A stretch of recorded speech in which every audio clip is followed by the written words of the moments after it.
할렐루야. 예, 귀한 수요 목자 모임 오신 여러분 주님의 이름으로 환영합니다. 예, 우리 한번 옆에 누가 앉으셨는지 확인하셨습니까? 예, 확인하고 인사하셨죠? 근데 보통 우리가 옆은 인사 확인하지만 뒤는 확인을 안 하잖아요, 그죠? 뒤통수에 머리가 아니고 눈이 안 달려서 한번 뒤에 좀 쳐다보시면서 누가 오셨는지 한번 보시고, 예, 한번 인사했으면 좋겠습니다. 잘 오셨습니다. 예, 반갑습니다. 축복합니다. 예, 정말로 우리가 주일 예배, 하나님께 드리는 예배 정말 귀하고 아름답지만 또 이렇게 목자님들 모여서 드리는 찬양과 말씀과 기도의 시간 너무나도 귀하고 아름다운 시간이라고 생각합니다. 이 시간도 하나님께서 함께 하시고 우리의 찬양과 이 모든 것을 받아줄 줄로 믿습니다. 이 시간 함께 찬양하며 나아갈 때에 우리를 구원하시고 우리를 인도하시며 지금도 살아서 역사하시는 우리 주 예수 그리스도의 그 이름을 힘차게 찬양하며 영광 올려드리며 나아갔으면 좋겠습니다.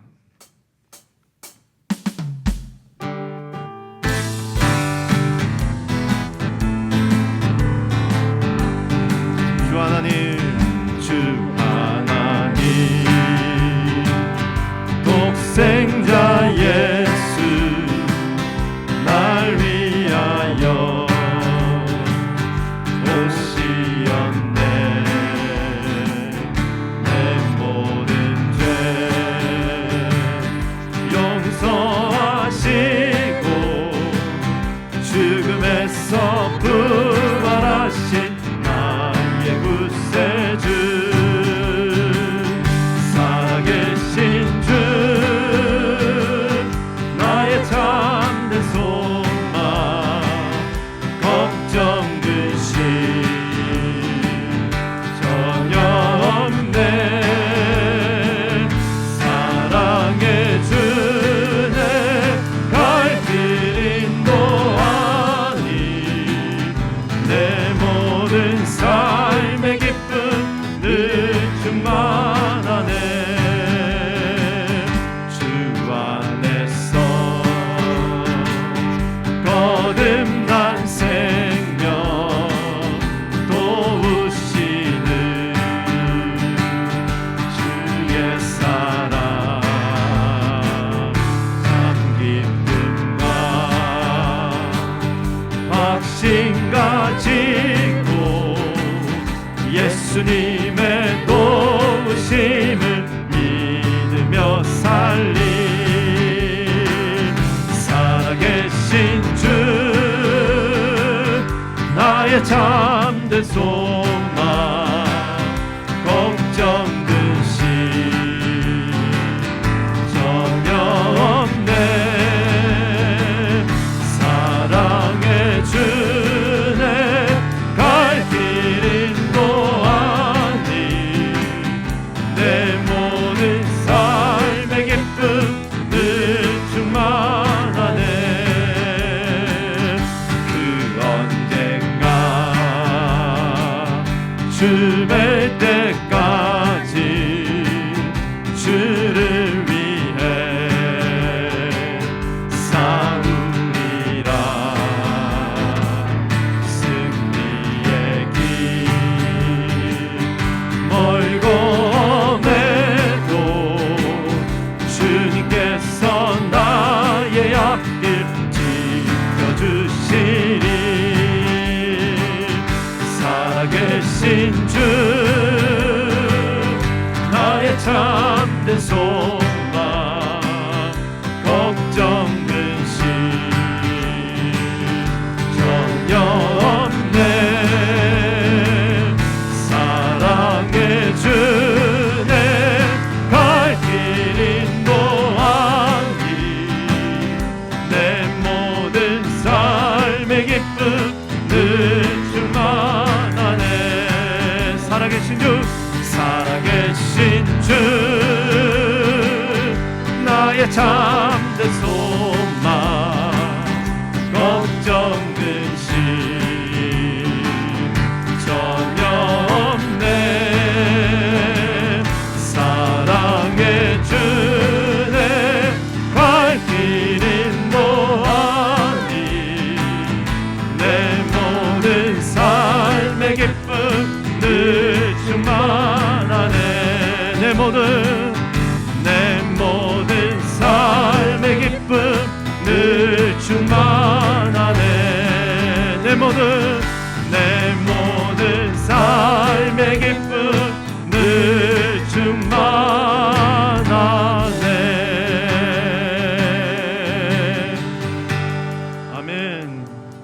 예수 그리스도 때문에 내 모든 삶의 기쁨, 우리 가사처럼 기쁨이 늘 충만하십니까?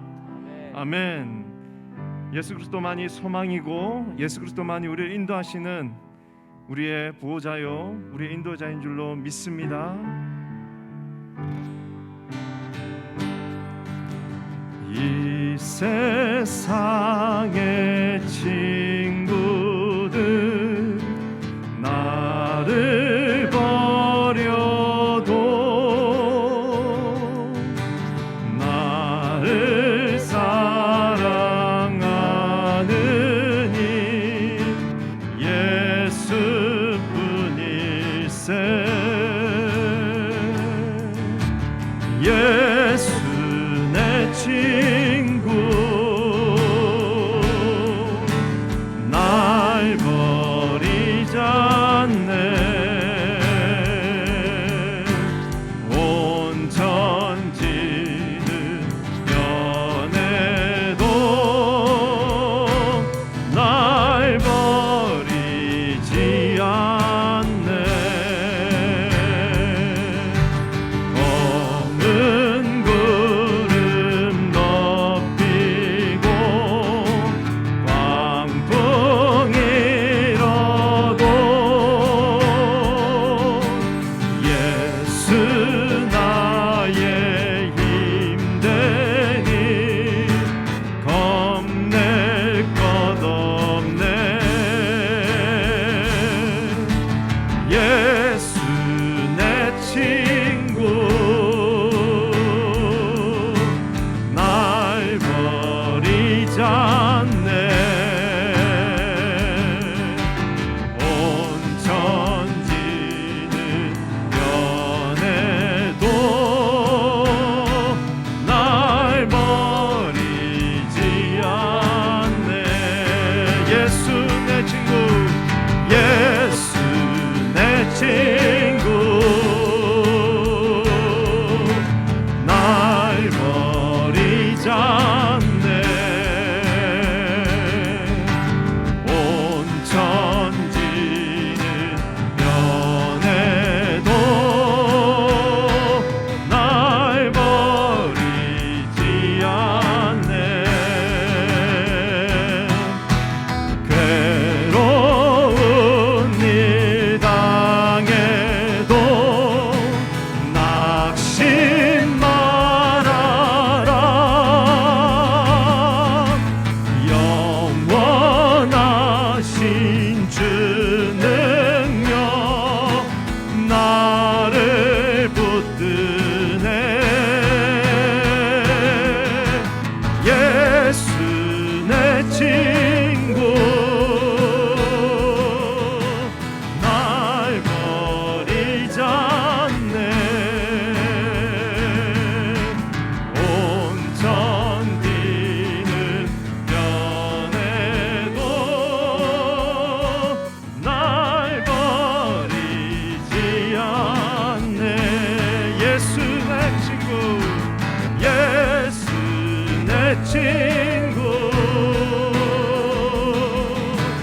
날 버리지 않네. 온 천지는 변해도 날 버리지 않네. 예수 내 친구 날 버리지 않네. 온 천지는 변해도 날 버리지 않네.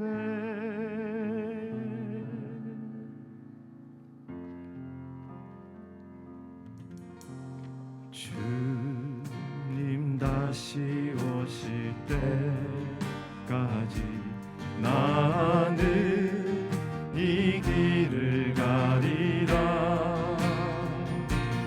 좁은 문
세상 꾸짖으시라 내 사모하는 주님 영광의 왕이시라 주님 다시 오실 때까지 나는 이 길을 가리라 좁은 길 나의 십자가 지고 나의 가는 이 길 끝에서 나는 주님을 보리라 영광의 내 주님 나를 맞아주 우리 모두 다 일어나서 우리의 믿음을 고백하기면 좋겠습니다. 주님 다시 오실 때까지 나는 일어나 달려가리라 주의 영광 온 땅 덮을 때 나는 일어나 노래하리 내 사모하는 주님 온 세상 꾸짖으시라 내 사모하는 주님 영광의 왕이시라 내 사모하는 주님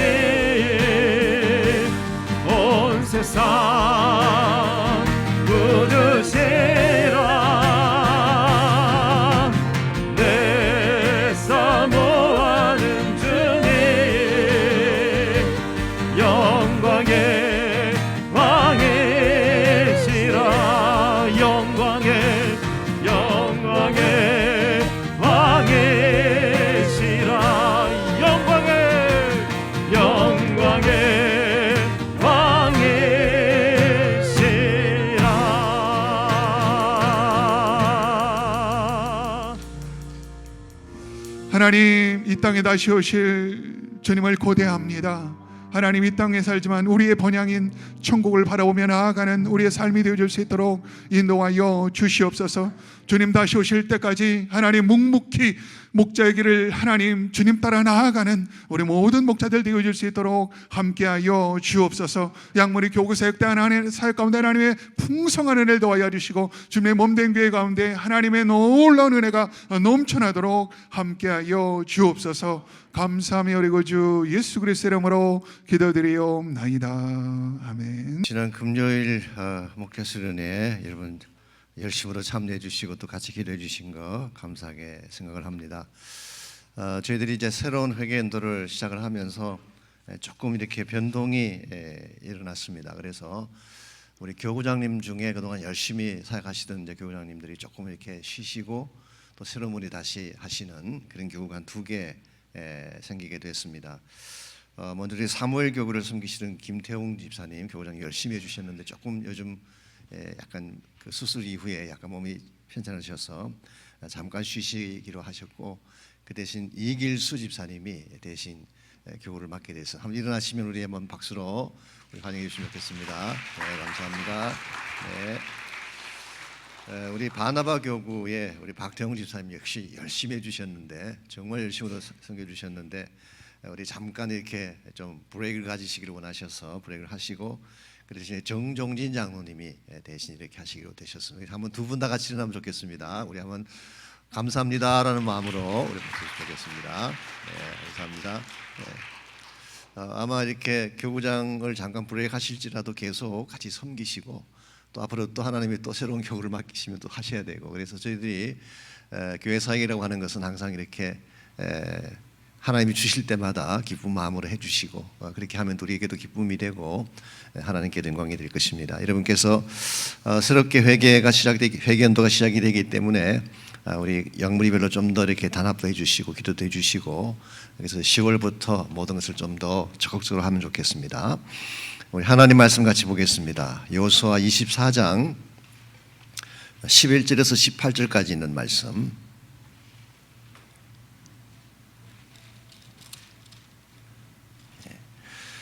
한 절씩 교독합니다. 너희가 요단을 건너 여리고에 이른즉 여리고 주민들 곧 아모리 족속과 브리스 족속과 가나안 족속과 헷 족속과 기르가스 족속과 히위 족속과 여부스 족속이 너희와 싸우기로 내가 그들을 너희의 손에 넘겨 주었으며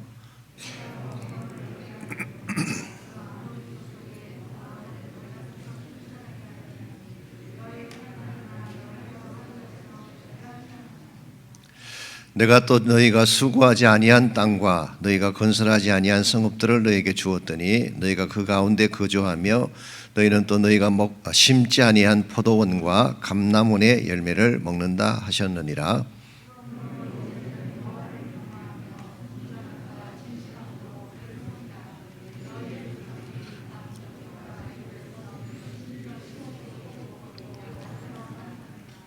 만일 여호와를 섬기는 것이 너에게 좋지 않게 보이거든 너희 조상들이 강저 쪽에서 섬기던 신들이든지 또는 너희가 거주하는 땅에 있는 아모리 족속의 신들이든지 너희가 섬길 자를 오늘 택하라. 오직 나와 내 집은 여호와를 섬기겠노라 하니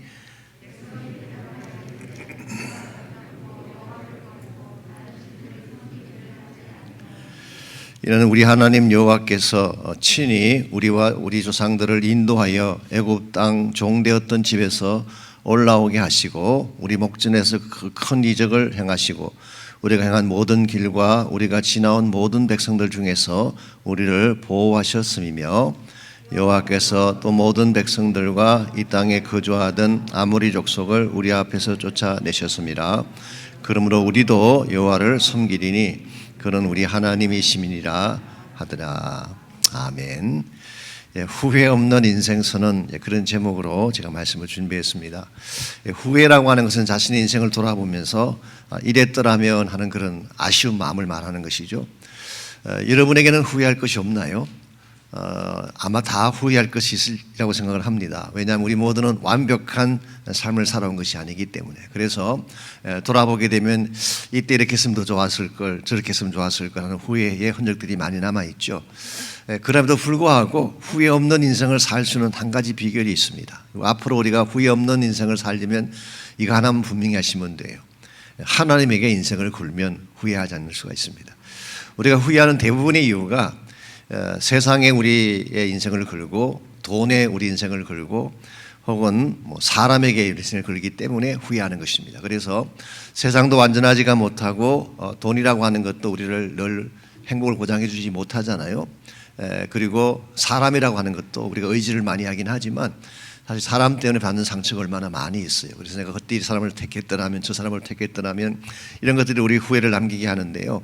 하나님에게 인생을 거는 자에게는 그런 후회가 있을 수가 없습니다. 그래서 우리 세상에 주는 가치라고 하는 것은 완벽하지도 못하고 영원하지도 못하기 때문에 세상의 인생을 거는 자들은 반드시 인생을 다 살고 나서 후회하게 돼 있어요. 제가 언젠가 소개드렸던 그 사르트르 같은 철학자, 20세기 최고의 불란서 철학자잖아요. 그 사람이 죽기 직전에 그가 너무 인생을 허무하게 생각한 나머지 손가락으로 벽을 긁으면서 겨우 이거란 말이냐라고 외치다 죽었다 그러잖아요. 그렇게 많은 공부를 했고 명예도 얻었고 책도 많이 썼고 그런 분인데도 불구하고 마지막 순간에는 인생을 후회한 것이죠. 여러분과 제가 하나님 한 분에게 인생을 걸면 절대 후회하지 않게 되고 또 하나님 한 분에게만 인생을 걸고 살려면 하나님 한 분만 섬기겠다는 결단이 있어야 돼요. 이걸 저는 인생 선언이다 그렇게 표현하고 싶고 혹은 사명 선언이다 그렇게 부르고 싶습니다. 요즘은 이런 단어가 별로 사용되지 않지만 한때 우리 교회 성장을 가르치는 분들이 비전 스테이트먼트니 미션 스테이트먼트니 이런 이야기를 많이 한 적이 있어요. 컨퍼런스나 세미나 가면은 그거 강의하시고 그거 작성하게 만들고 그런 적이 있었거든요. 비전 스테이트먼트는 뭘까요? 이 큰 그림을 말하는 것입니다. 큰 그림. 개인적으로도 내가 앞으로 뭐가 되겠다고 하는 큰 그림이 필요하고, 뭐 회사를 운영하는 사람들은 큰 그림이 필요하겠죠. 우리 성도들에게 있어서 큰 그림은 하나님 나라죠. 그래서 우리 비전의 가장 핵심은 하나님의 나라죠. 이게 큰 그림입니다. 그럼 미션 스테이트먼트는 뭘 말할까요? 이 하나님의 나라를 이루기 위해서 우리가 해야 될 구체적인 사역을 말하는 것입니다. 우리가 뭘 해야 되나? 이 하나님 나라라는 큰 꿈을 이루기 위해서 어떤 과제를 해야 되나? 이게 이제 우리의 미션이죠. 예를 들면 여러분이 하나님 나라의 비전을 이루려면 뭘 해야 될까요? 복음 전해야지, 선교해야지. 이게 이제 우리의 미션 스테이트먼트가 되는 것입니다. 그래서 저희 교회도 킹덤 포커스드 철치라는 비전을 가지고 있지만 이걸 행하기 위해서 훈련도 하고 선교도 하고 말씀도 가르치고 하는 것이죠. 이게 바로 미션이죠. 이와 같은 비전과 미션을 이루려면 코어 밸류가 있어야 된다. 이 코어 밸류라고 하는 것은 핵심 가치죠. 핵심 가치. 우리가 하나님 나라를 이루려면 어떤 가치를 가져야 될까요? 무엇이 가치가 있어야 될까요? 말씀이 가치가 되고 기도가 가치가 되고 뭐 성령이 가치가 되고 이게 전부 다 핵심 가치들이죠. 그러고 나서 네 번째로 필요한 것이 전략이죠. 전략. 그래서 일반적으로 뭐 비전 스테이트먼트, 미션 스테이트먼트, 코어 밸류, 스트래티지, 전략 이런 단어들을 한때 많이 썼고 사실은 이와 같은 컨셉들은 경영학을 하는 분들이 만든 컨셉들인데 이걸 교회 가지고 와서 너무 그걸 하다 보니까 이 교회를 개척하는 분들이나 새로 사역을 시작하는 분들이 이거 하느라고 시간을 많이 보냈는데요. 실제는 뭐가 중요한지 아십니까? 이거 잘 작성해서 애 학점 맞아도 꼭 목회 성공하지 않습니다. 제 생각은 그래요. 해보니까 그래요. 기가 막히게 스테이트먼트를 작성하고 뭐 서고 해가지고 다 하지만 그게 교회를 빛나게 하는 게 아니더라고요. 기도입니다. 기도.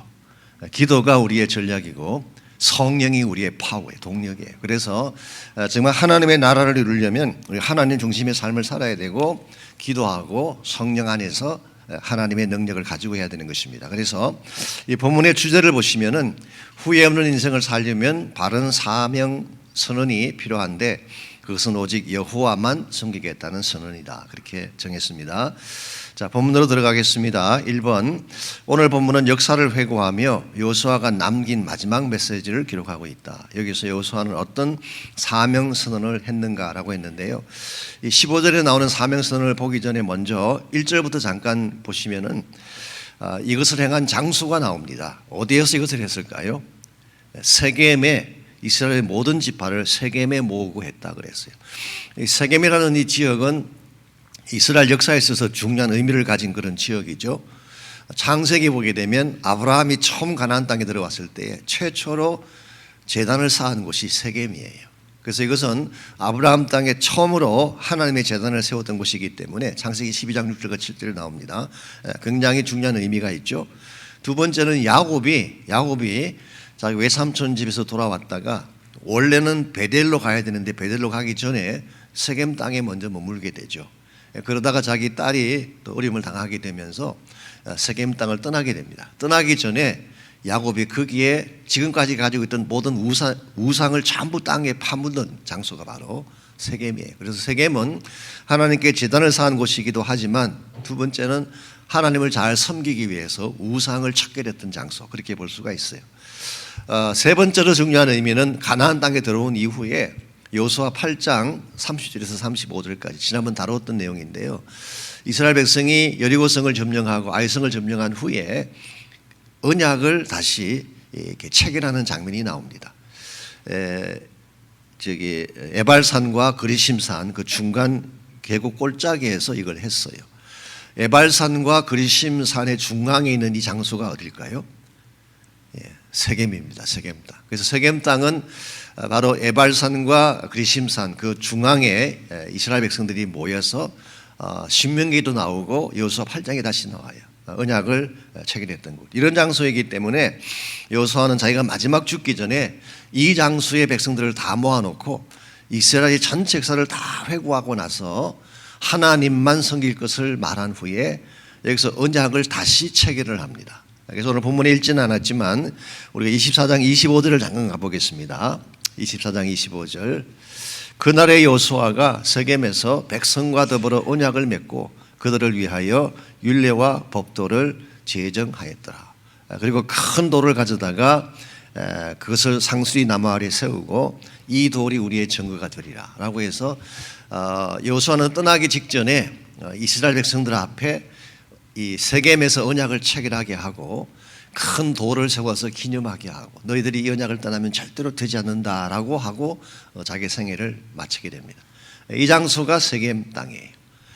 이런 장소이기 때문에 여호수아는 이스라엘 백성의 언약만 갱신할 것이 아니라 자신의 사명도 여기서 선포를 합니다.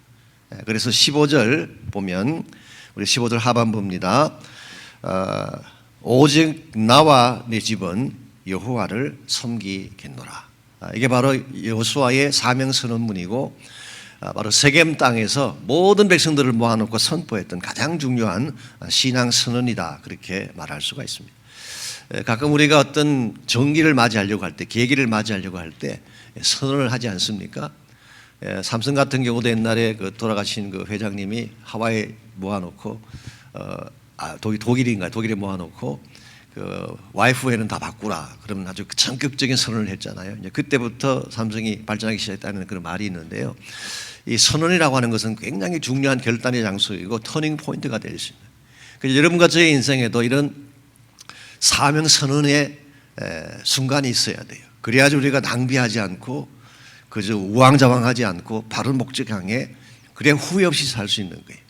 이거 없는 사람들은 후회할 수밖에 없습니다. 이거 할까 저거 할까 돌아가 볼까 갈까 계속 왔다 갔다 하다가 시간 다 보내고 후회할 수밖에 없는 것이죠. 그래서 후회하지 않는 삶을 살려면 사명 선언이 분명해야 되는데 여호수아는 이 사명 선언을 분명히 했습니다. 나와 내 집은 여호와를 섬기겠노라. 삶의 포커스가 분명히 나와 있죠. 하나님이 초점이에요. 삶의 방향은 하나님을 섬기는 것입니다. 그래서 여호수아의 사명은 하나님을 섬기는 것.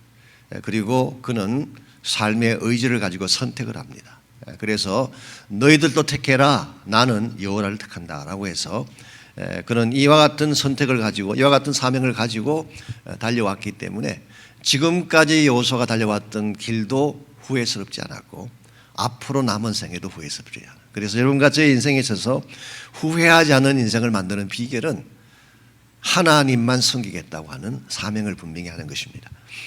자, 2번 문제입니다. 이스라엘의 역사를 한마디로 요약하면 뭐라고 할 수 있을까? 특별히 11절에서 13절을 읽고 사명 선언을 하게 된 근본 이유에 대해서 말해보라 그랬는데요. 이건 역시 우리가 1절부터 보면 더 좋습니다. 자, 간단히 정리해 드릴게요. 사실 여호수아는 지금 이스라엘의 그 시작부터 오늘까지를 전체를 다 이 짧은 13절 1절에서 13절 구절을 통해서 다 정리하고 있어요. 굉장히 컴팩트한 그런 역사 정리죠. 1절에서 4절까지에서는 믿음의 조상들에 대한 역사를 이야기합니다. 하나님께서 강 저쪽에 거주하던 조상들을 부르셔서 즉 아브라함을 불렀죠. 이 강 저쪽이 어느 강 저쪽일까요?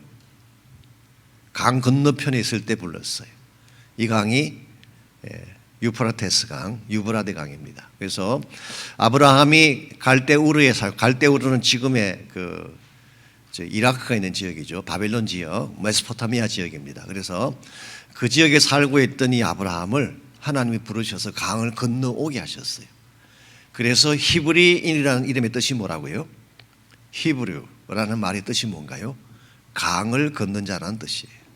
그래서 히브리인의 어원이 여기서 나왔습니다. 그래서 히브리 사람들은 자기 조상 아브라함이 강을 건너와서 하나님의 부르심 받고 강을 건너온 자들이기 때문에 우리는 하나님 부르심 받은 믿음의 백성들이다. 그래서 히브리라는 말을 쓴 거예요. 그래서 1절에서 4절까지는 그들의 조상들, 패트리아크들, 이 사람들이 유브라데스 강을 건넌 사건을 이야기했다면 5절에서 10절까지는 모세를 소개합니다. 모세는 뭘 건넜냐요? 홍해를 건넜죠. 이걸 출애굽 사건이라 그러죠. 그래서 아브라함은 유브라데스 강을 건넜고 그래서 선택된 민족이 됐습니다. 5절에서 10절까지 보게 되면 모세는 홍해를 건넜어요. 홍해를 건너므로 새로운 이스라엘 민족이 탄생을 하게 됐죠. 그러고 나서 모세가 세상을 떠난 후에 11절에서 13절까지를 보면 드디어 여호수아가 본인이 바통을 이어받아서 했던 일을 11절에서부터 소개를 하고 있습니다. 너희가 요단을 건너. 자, 여호수아는 어느 강을 건넜냐요? 요단강을 건넜죠. 이 건너는 게 참 중요하네요. 아브라함은 유브라데스 강을 건너고 모세는 홍해를 건너고 여호수아는 요단강을 건너갔어요. 요단을 건너서 가나안 7족과 싸움을 한 사실을 밝히고 있죠. 11절에서 12절에 보시면은 내가 왕벌을 너에게 보내어 그 아모리 족속의 두 왕을 너희 앞에서 쫓아내게 하였나니 너의 칼이나 너의 활로서 이같이 한 것이 아니며 그랬어요. 이게 왕벌이 나오는데 이게 뭘 말할까요? 이 왕벌, 벌 중에서도 아주 우리 식으로 말벌 같이 큰 벌이 있어요. 큰 벌. 물면 그냥 독이 퍼져서 죽는 이 왕벌. 하나님이 왕벌을 보내셔서 아모리 족속의 두 왕을 다 쫓아내셨대. 여기에 대한 해석은 뭐 다양한데요. 가장 평범한 해석이 진짜로 하나님이 이 왕벌을 보내셔서, 이 왕벌이라고 하는 것이 그 팔레스타인 지역의 사막이나 그 지역에 많이 살고 있는 그 벌의 종류라고 합니다. 호넷이라고 해서 굉장히 무서운 벌이 있었대요. 그래서 하나님이 뭐 메추라기도 이렇게 날려 보내시는 것처럼 필요하다면 왕벌을 보내서 사람들을 죽이게 할 수도 있었겠죠. 이게 한 가지 해석 방법이긴 합니다. 두 번째 해석 방법은 바로를 말하는 것이다. 바로 왕. 이건 역사적으로 조금 설명이 필요한 부분이긴 한데요. 이스라엘 백성이 가나안 땅에 들어가서 가나안 7족을 이렇게 이기고 땅을 정복하게 된 그 역사적 배경 속에는 사실은 바로가 이 팔레스타인 지역에 영향을 행사를 해서 이미 그 전에 그 7족들을 약화를 시켜 놓았기 때문이라는 것이죠. 그래서 하나님이 여호수아로 하여금 거기 들어가서 정복 전쟁을 시작할 때는 이미 가나안 족속 중에 상당 숫자들이 약화된 가운데 있었다. 그래서 그들을 약화시켰던 인물이 바로 바로왕이기 때문에 이 바로왕을 말하는 게 아닌가라고 해석하는 것이죠. 자, 이런 해석은 어떤 분들이 좋아할까요? 보수적인 입장에 있는 분일까요? 좀 자유적인 입장에 있는 분일까요? 쉽게 말하면 기적을 좀 부인하고 싶은 분들 마음이 들어있는 것처럼 안 느껴져요. 그냥 쉽게 하나님이 하셨다 그러면 되는 건데 자꾸 설명하는 이유가 있어요. 이건 사실은 합리적으로 좀 설명하고 싶어하는 자유주의적 입장에 있는 분들이 선주석에 나오는 이야기입니다. 그래서 제 개인적으로는 둘 다 아닌 것 같고요. 뭐 어떤 분들은 또 플렉 어떤 재앙을 보낸 것이다, 아니면 하나님이 천사를 보낸 것이다, 이런 해석이 있지만 그렇게 보기보다는 실제로 하나님께서 이 가나안 족속을 물리치시기 위해서 앞장서 싸우시고 영향을 끼치시고 결과적으로 이스라엘 백성을 이기게 하신 그 원인을 좀 상징적인 표현으로 설명한 것이지 다르게 볼 이유가 전혀 없습니다. 그래서 하나님께서 쉽게 말하면은 너희들을 승리하게 하기 위해서 이런 역사를 하셨다는 것입니다. 13절 내가 또 너희가 수고하지 아니한 땅과 건설하지 않은 성읍을 너희에게 주어서 너희들이 살게 하고 심지 아니한 열매들을 먹게 하였다.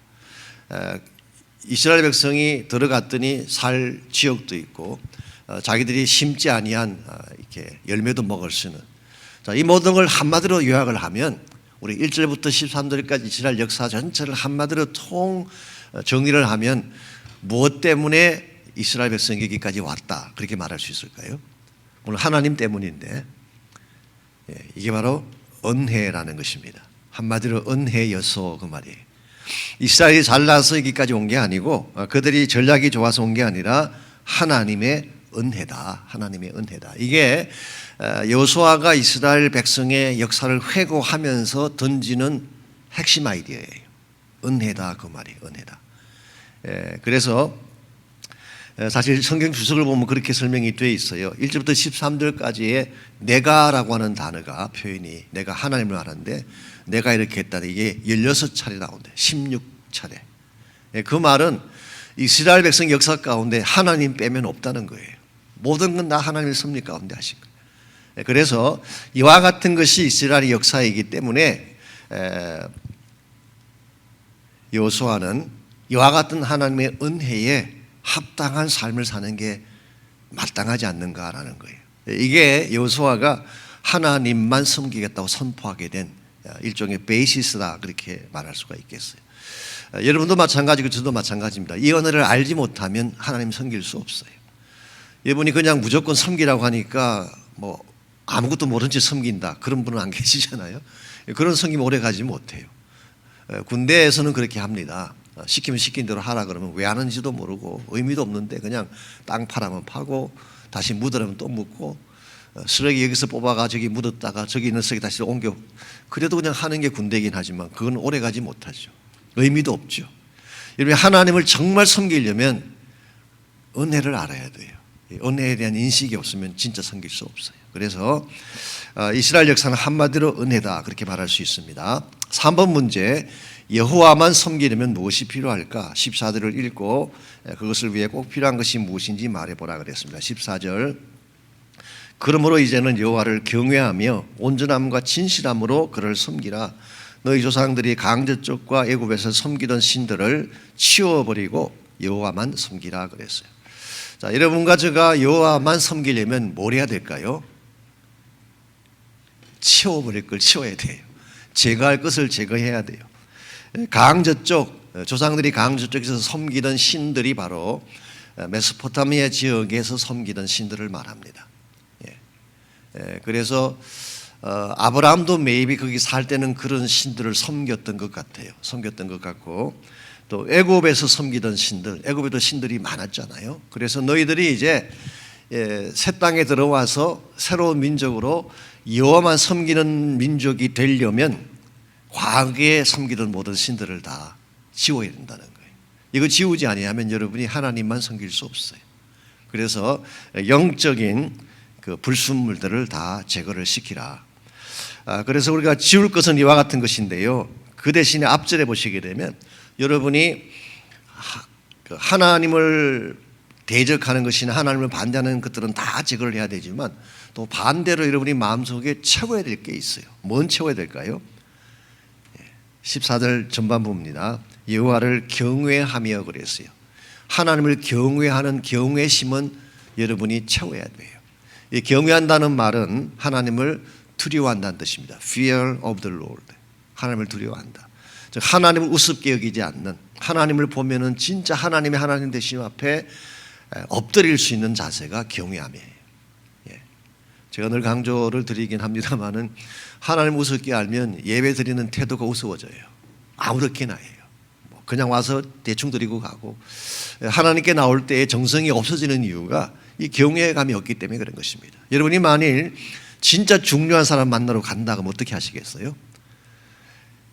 그냥 설거지하던 그냥 옷 입고 화장도 하지 않고 세수도 하지 않고 그냥 가서 만나게 되세요?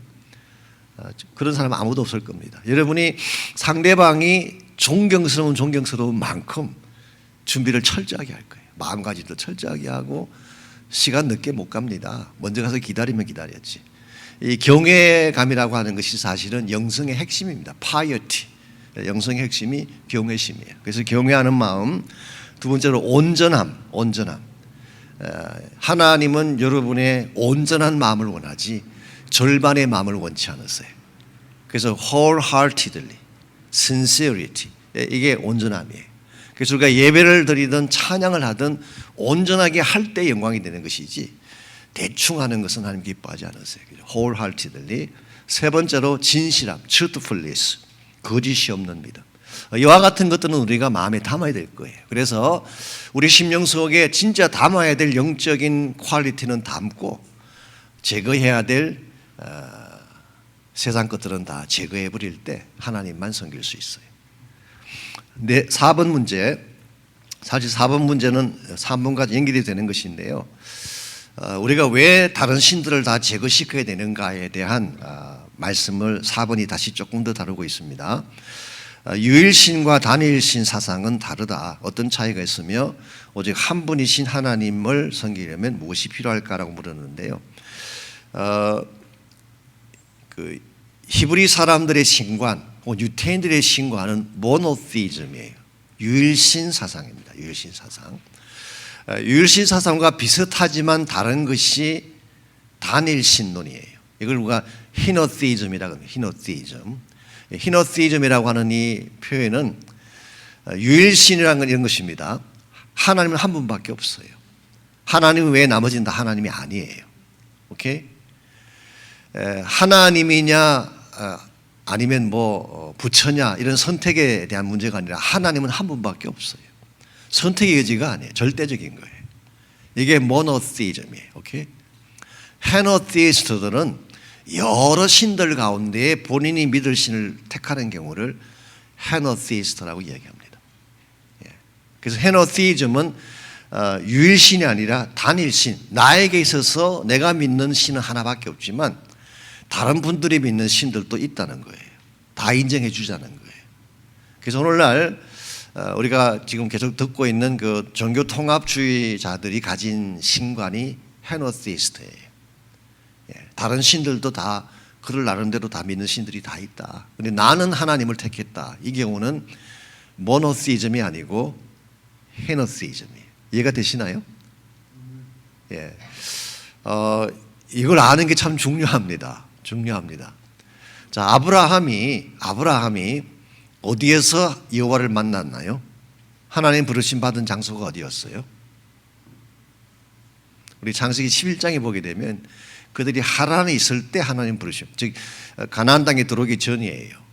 갈대우르에 있을 때, 그리고 하란으로 오다가 하나님 만나죠. 그래서 아브라함이 처음에 살던 장소는 갈대우르입니다. 갈대우르 지역은 메소포타미아 지역이고 이 바벨론 종교가 일어났던 지역이고 지금도 종교들이 많죠. 예, 그 지역에서 아브라함이 살았어요. 자, 그러면 아브라함이 사는 그 지역의 환경을 보게 되면 신이 한둘이 아니에요. 수십 수백 가지예요. 그들 가운데서 아브라함은 여호와를 믿었어요. 그래서 여호와 하나님이 아브라함을 찾아가신 거예요. 그래서 많은 신들 가운데에 여호와를 믿었기 때문에 사실 잘한 거긴 하죠. 그러나 그때까지만 하더라도 아브라함은 헤노티스트였어요. 그랬던 아브라함이 하나님 부르심 받고 갈대우르를 떠나서 강을 건너오는 순간 그때부터 여호와는 한 분밖에 없는, 하나님은 한 분밖에 없는 거예요. 예, 그 차이점이 사실은 강을 건넌 사건의 굉장히 중요한 차이죠. 예, 중요한 차이점입니다. 그래서 이 단일 신론을 가지고 있던 아브라함이 유일신으로 온 것은 굉장히 중요한 변화이고요. 그렇기 때문에 구약 성경 보게 되면 하나님이 자신을 소개할 때 항상 오직 한 하나님만을 소개했지 여러 신 중에 한 하나님을 소개한 적은 없어요. 예를 들어서 출애굽기 20장에 보시게 되면 10계명이 나오잖아요. 제 1계명이 뭔가요? 나 외에 다른 신을 두지 말라는 거예요. 나만 하나님이라는 거예요. 오직 한 분이신 하나님. 이게 유일신 사상, 모노티즘이에요. 자, 이스라엘 사람들이 아이가 태어나면 일평생 교육을 시키는데 일평생 교육을 시키는 이 핵심 아이디어가 신명기 6장 3절과 3절 5절까지 나옵니다. 그게 보게 되면 자녀들을 낳을 때 아이들에게 가르치는 신관이 뭔지 아십니까? 오직 하나의 신 여호와. 이게 모노티즘이에요. 지금도 유대인들은 모노티스트입니다. 유일신론자들이에요. 자, 그렇다면 우리 크리스찬들은 유일신론자일까요? 아닐까요? 우리 기독교는 유일신관입니다. 모노티즘이에요. 그래서 우리가 우리 구약에서부터 시작된, 그래서 구약과 신약은 분리할 수 없습니다. 분리할 수 없고 어떤 면에서 유대인들이 가지고 있던 그 주데이즘의 핵심 중에 하나를 우리가 잘 받아들인 것이 모노티스틱 사상이에요. 유일신 사상이에요. 그래서 초창기부터, 기독교 초창기부터 가장 논란이 많이 됐던 것이 한 분이신 하나님인데 어떻게 성부, 성자, 성령이 있을 수가 있느냐. 이게 사실은 약 몇백 년간에 걸쳐서 철치 카운슬을 모이면서 계속 디베이트 논제가 이거예요. 그래서 모일 때마다 내린 결론은 뭡니까? 하나님은 한 분이라는 거예요. 그래서 여러분과 제가 세 하나님 믿는 게 아닙니다. 한 하나님이에요. 한 하나님. 다만 그 하나님이 우리를 만나시는 그 모습이 세 가지 차원에서 모습을 드러내시기 때문에 둘이처럼 느껴지지만 사실은 하나예요. 하나.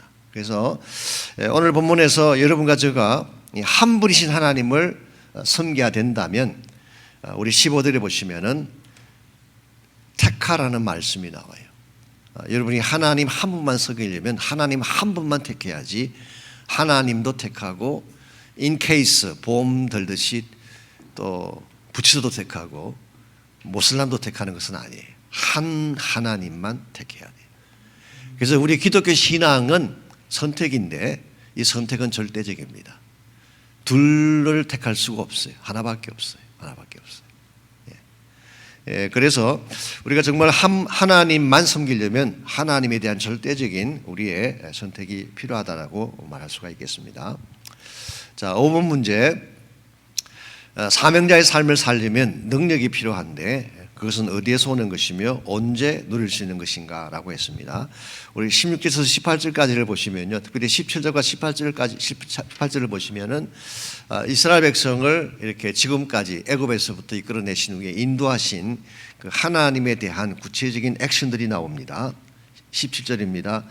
이는 우리 하나님 여호와께서 친히 우리와 우리 조상들을 인도하여 애굽 땅 종되었던 집에서 올라오게 하시고, 첫 번째 단어가 올라오게 하셨다.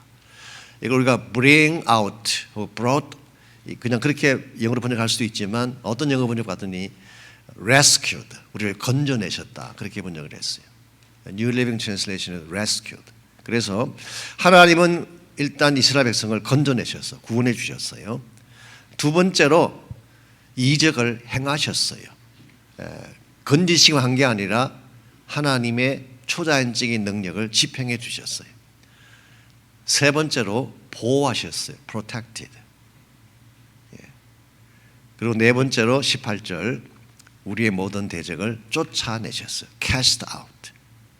이 네 가지 액션이 하나님이 이스라엘 백성을 여기까지 인도하시는 모습. 그래서 이 하나님의 보호하심과 하나님의 동행이 없이는 이스라엘의 미래는 없습니다. 그래서 우리가 하나님만 섬기며 살기를 정말 원한다면 하나님 한 분만 붙잡고 그분이 우리에게 주시는 능력을 받아야 돼요. 그래서 우리 능력의 원천은 우리에게 있지 않습니다. 우리에게 있지 않고 하나님으로부터 오는 거예요. 그래서 하나님과 여러분의 관계를 친히 맺고 깊이 맺고 하나님이 주시는 능력을 받아야지 우리가 후회 없이 주어진 사명을 완수하며 살아갈 수가 있다. 그렇게 말할 수 있겠습니다. 자, 6번 문제. 후회 없는 인생을 살리면 하나님만 섬겨야 한다. 그러면 무엇이 필요할까? 말씀드렸죠. 첫째는 은혜를 인식을 해야 돼요. 은혜를 모르고 하나님 섬길 수 없습니다. 그래서 여러분이 꼭 예수님 만나고 구원의 체험이 있고 은혜를 경험해야 돼요. 두 번째로 불순물, 영적인 불순물을 제거를 해야 돼요. 세 번째는 하나님만이 내 능력의 원천임을 알고 그분만 붙잡는 삶이 있어야 되겠습니다. 우리 나눔과 적용으로 가보겠습니다. 오늘 주신 말씀은 후회 없는 인생 선언에 대한 것이다. 본문에 대한 간단한 정리를 한 후에 다음에 대해서 나눠보라 그랬습니다. 1번, 나이가 들어가면서 살아온 인생을 후회하는 이들이 많다. 당신의 경우는 어떤가? 무엇이 가장 후회스러운가? 혹시 여러분들 후회하는 거 있으세요? 요즘 유튜브에 들어가 보시면 후회에 대한 그 영상들이 많이 올라와 있더라고. 특별히 제가 지난 주간에 그 69세가 된 사람들, 제가 지금 바로 그 해당되는데 69세가 된 사람 99%가 후회하는 게 뭔가라는 영상이 올라서 봤어요. 봤더니 제가 볼 때 별거 없는 내용인데, 근데 하여튼 그렇게 나와 있더라고요. 첫 번째가 돈이에요. 돈 좀 더 가져보았더니 그게 69세 된 사람들의 99%가 후회하는 거래요. 여러분은 그게 뭐가 제일 후회스러우세요? 남자와 여자가 다르고요, 나이에 따라 다르게 나와 있습니다. 예를 들어서 남자 경우는 10대부터 50대까지는 공부 좀 더 할 걸, 이걸 후회를 많이 한대요. 10대부터 50대까지는. 60대가 되면 돈 좀 더 모을 걸, 이걸 후회하고, 70대가 되면 아내한테 잘할 걸 그런대요. 말년에 가서 이제 철이 드는 겁니다. 진작 그렇게 알았으면 좋았을 뻔했는데 70대 가서 그렇게 후회한대요. 여자분들 같은 경우는요, 10대부터 40대까지가 공부 좀 할 걸, 40대까지는 그 생각을 하시나 봐요. 근데 50대가 되면 애들 교육을 제대로 못한 것을 후회를 많이 한대요. 좀 더 잘 교육을 시킬 걸.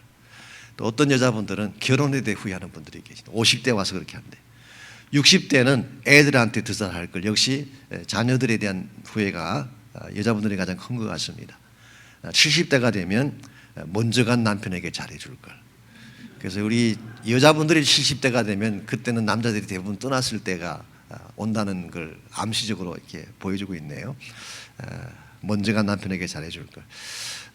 일반적으로 세상 사람들이 후회하는 것은 대부분이 돈에 대한 것 아니면 관계성에 대한 것 아니면 뭐 공부에 대한 것. 이게 일반적인 후회의 그 주제입니다. 여러분들에게도 후회하는 것이 있나요? 뭐가 제일 후회스러우세요? 아마 답 중에 이런 답을 하시는 분이 내가 더 빨리 예수 믿지 못한 것, 뭐 이런 거 후회한다 그러면 정답이죠. 그래서 한번 여러분께서 자유롭게 우리 무엇이 후회스러운지 나눠보시면 좋겠습니다. 2번 문제, 후회 없는 삶을 살려면 삶의 방향과 사명이 분명해야 한다. 당신에게도 사명 선언 같은 것이 있는가? 있다면 나눠보라 그랬어요. 삶의 방향과 사명 말씀드렸죠. 우리 삶의 방향은 하나님이고 사명은 하나님을 섬기는 것입니다. 여러분이 그냥 아무런 사명에 대한 인식이 없이 그냥 달려가게 되면요, 방향이 없어지게 돼요. 이것저것 해보게 돼요. 그러다가 시간만 지나가게 됩니다. 사실 요즘 시간 빨리 가잖아요. 뭐 1년, 2년 금방 지나갑니다. 눈 깜빡하게 뜨면 5년 지나가 있어요. 여러분이 그렇게 시간 보낼 시간이 어디 있어요? 그러니까 빨리 우리가 내 사명에 대한 걸 확인을 해야 되고 그걸 위해 달려가야 돼요. 그래 후회하지 않습니다. 남은 생애를. 그래서 사명 선언에 대해서 좀 나누시면 돼요. 나는 뭘 위해 살기를 원하는지. 사명 선언. 3번 문제, 하나님만 섬기려면 제거해야 할 것들이 많다. 자신의 삶에서 하나님 섬기는 데 방해가 되는 것이 있다면 나누보라. 여러분이 그런 거 있지 않나요? 하나님만 섬기는 데 방해가 되는 것. 예를 들면 어떤 게 있을까요? 뭐 답이 다양하게 나오겠죠. 세상 재미가 너무 좋은 사람들은 하나님 섬기는 게 편치가 않아요. 쉽지가 않아요. 노는 게 재밌으니까 그게 먼저 우선순위를 들고 놀 거 다 놀고 나서 하나님 섬기려고 하니까 뭐 섬길 시간이 어디 있어요. 시간이 없습니다라는 분들에게 가만히 물어보면요, 시간이 왜 없겠어? 하루 24시간인데 딴 일 다 하느라고 하나님 섬길 시간이 없다는 거예요. 그래서 세상 재미 같은 것 혹은 분주한 것, 너무 분주한 사람들, 물론 분주해야 될 때는 분주해야 되겠지만 너무 바쁜 사람들 좀 조심해야 돼요. 바쁜 것보다 더 중요한 게 하나님을 만나는 거예요. 하나님 만나는 거. 혹은 사람들 때문에 하나님 섬기는 데 방해가 되는 분들도 계세요. 사람들 때문에. 그래서 여러분께서 한번 여러 가지로 우리 그 양무리들의 반응도 들어보시고 나누시면 좋겠습니다. 4번 문제, 내가 누려왔던 모든 것들, 지나온 모든 시간이 은혜. 요즘은 우리 그 3부 예배 찬양 하시는 분들이 많이 부르는 찬양 중에 하나죠. 은혜였소.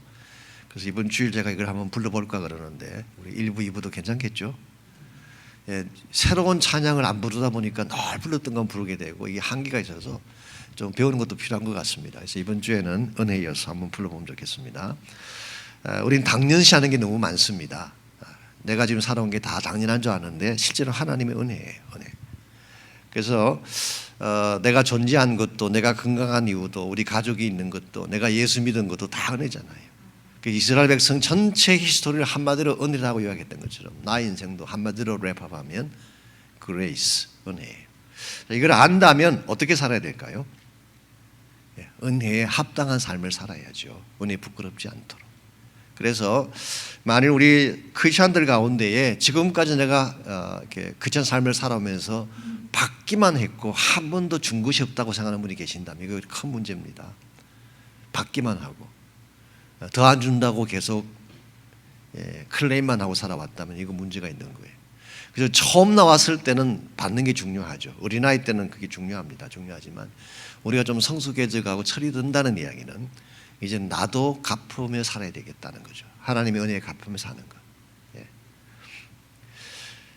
그래서 한번 이런 것들을 나누시면서 여러분이 빚진 자로 사는 삶에 대해서도 나눠주시고 또 교회 사역도 마찬가지입니다.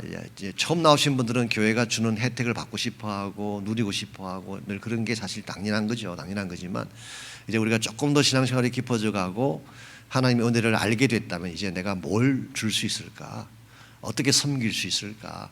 이런 걸 좀 고민도 하고 헌신하는 시간이 필요한 것 같습니다. 그렇죠?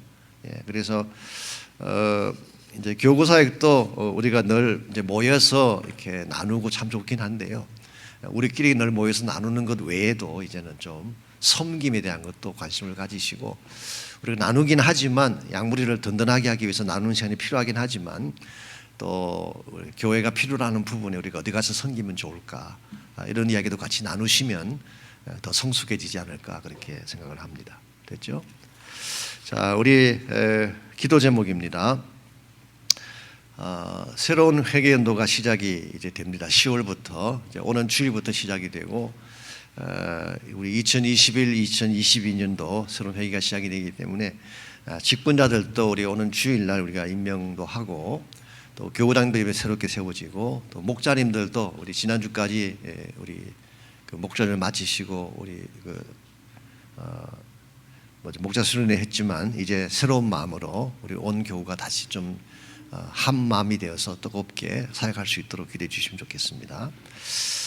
모든 것을 뚫고 예배가 회복되도록, 사실 아직도 예배가 막힌 게 많습니다. 많고 성도들 가운데는 아직도 좀 두려운 마음 때문에 주지 않은 분들도 계신 게 사실이죠. 그래서 여러분께서 좀 예배가 이제는 뚫릴 수 있도록, 막고 있는 모든 것들이 다 뚫려지게 하시고 열려지게 하시고, 전 성도님들이 다시 뜨거운 열정을 가지고 하나님께 나올 수 있도록 기도해 주시기 바랍니다. 그리고 다음 세대를 위한 기도 계속해 주셔서 우리 다음 세대가 하나님 잊어버리지 않도록 여러분 기도하시면 좋겠습니다.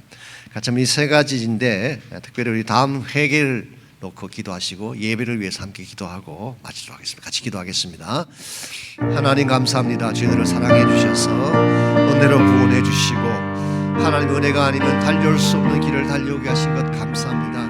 세상에 내 마음을 두지 않도록 도와주시고, 썩어질 이 땅의 것들에 내 마음을 빼앗기지 않도록 도와주셔서 하나님 한 분을 바라보며 나와 내 집은 여호와만 섬기겠노라, 이 선포를 가지고 살아가서 참으로 한 분을 살아도 가치 있게 살고 영광스럽게 살고, 인생을 나아산 후에 후회하는 것이 아니라 감사하고 감격하며 하나님의 영광 앞에 쓰임받은 것을 자랑스럽게 생각할 수 있는 우리 모두가 되게 하여 주시옵소서.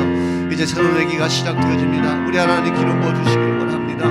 우리 힘으로 할 수 있고 능으로 할 수 없는 것 성령께서 함께 하실 때 가능한 줄 믿사오니, 주의 성령님 함께 해주시고 다스려 주셔서 참으로 아버지 하나님의 교회가 다시 부흥되게 하시고, 막히는 모든 예배들이 이루어지게 하여 주셔서 전 성도가 다시 한번 뜨겁게 주의 부르심과 영광을 향해 나아갈 수 있도록 하나님 축복하여 주옵소서. 이곳에 머릿속에 사랑하는 목자들을 축복해 주시고, 하나님께서 그들을 통하여 행하실 많은 일들을 하나님 보여주시고 감당할 수 있게 도와주셔서 주의 영광 위에 달려가시도록 은혜를 베풀어 주시옵소서.